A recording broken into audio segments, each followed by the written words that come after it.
الحمد للہ رب العالمین والصلاة والسلام علی سید الانبیاء والمرسلین اما بعد فاعوذ باللہ من الشیطان الرجیم بسم اللہ الرحمن الرحیم الصلاة والسلام علیک یا رسول اللہ وعلی آلک واصحابک یا حبیب اللہ الصلاة والسلام علیک یا نبی اللہ وَعَلَىٰ آلِكَ وَأَصْحَابِكَ يَا نور اللہ۔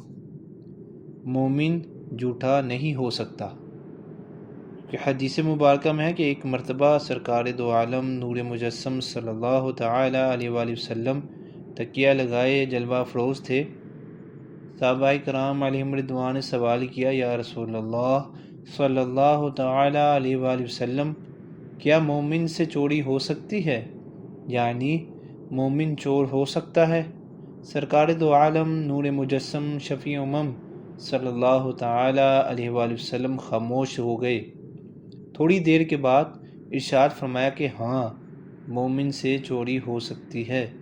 پھر عرض کی گئی، یا رسول اللہ صلی اللہ تعالیٰ علیہ وآلہ وسلم، کیا مومن سے زنا ہو سکتا ہے؟ یعنی مومن زانی ہو سکتا ہے؟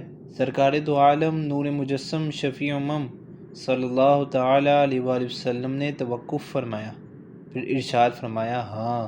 پھر عرض کی گئی، یا رسول اللہ صلی اللہ تعالیٰ علیہ وآلہ وسلم، کیا مومن جھوٹا ہو سکتا ہے؟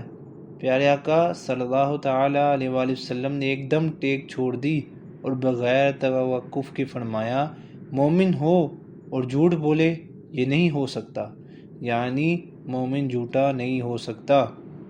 ایک مومن کی شان ہے کہ وہ جھوٹا نہیں ہو سکتا، چاہے جائے کہ نبی یا مجدد کہلائے۔ یہ نو مسلم نے بتایا کہ بہت دفعہ میں یہ سوال مرزائیوں کے بڑے بڑے گھنٹالوں سے کیے، لیکن مجھے آج تک کوئی مطمئن نہیں کر سکا، اس لیے مرزائیت کو چھوڑ کر اور اسلام قبول کر رہا ہوں۔ سوال کیا تھا؟ مرزا غلام احمد قادیانی کو ماننے والے دو گروہ ہیں، ایک لاہوری گروہ ہے اور ایک مرزائی۔ مرزا غلام احمد کو نبی مانتے ہیں، جبکہ لاہوری گروپ ان کو نبی نہیں بلکہ مجدد مانتے ہیں۔ اور مرزا دونوں کو سچا کہتا ہے، ایک طرف تو کہتا ہے کہ جو مجھے نبی نہ مانے وہ کتے اور خنزیر کی اولاد میں سے ہے، جبکہ ان کا بھائی ان پر ایمان نہیں لایا، تو سمجھ لو کہ مرزا کس کی اولاد ہے۔ جب لاہوری گروپ کی طرف آتے ہیں تو کہتا ہے کہ میں نبی نہیں ہوں، مجھے نبی نہ مانو، میں مجدد ہوں۔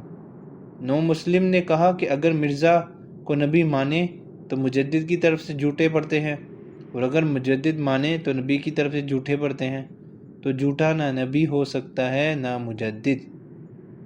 پیارے اسلامی بھائیو، عبد المدنی حافظ حفیظ الرحمن قادری رضوی نے سنت پر عمل کرتے ہوئے ایک عیسائی پادری سے سوال کیا کہ تم مسلمان کیوں ہوئے ہو؟ یقین جانو اس نے ایسا کمال جواب دیا کہ اس کی حلاوت آج تک میرے دل میں موجود ہے۔ کہنے لگا کہ حافظ صاحب، اسلام ہی پوری دنیا میں واحد مذہب ہے جو روزانہ 5 مرتبہ اللہ عز و جل سے ملاقات کرواتا ہے۔ کسی مذہب میں تو 8 دن کے بعد بلایا جا رہا ہے، کہیں مہینے کے بعد، کہیں سال کے بعد، جبکہ اسلام روزانہ 5 مرتبہ اللہ عز و جل سے ملاقات کرواتا ہے۔ اس لیے میں نے عیسائیت چھوڑی اور اسلام قبول کیا ہے۔ صلو علی الحبیب صلی اللہ تعالی علی محمد صلی اللہ تعالی علیہ وآلہ وسلم۔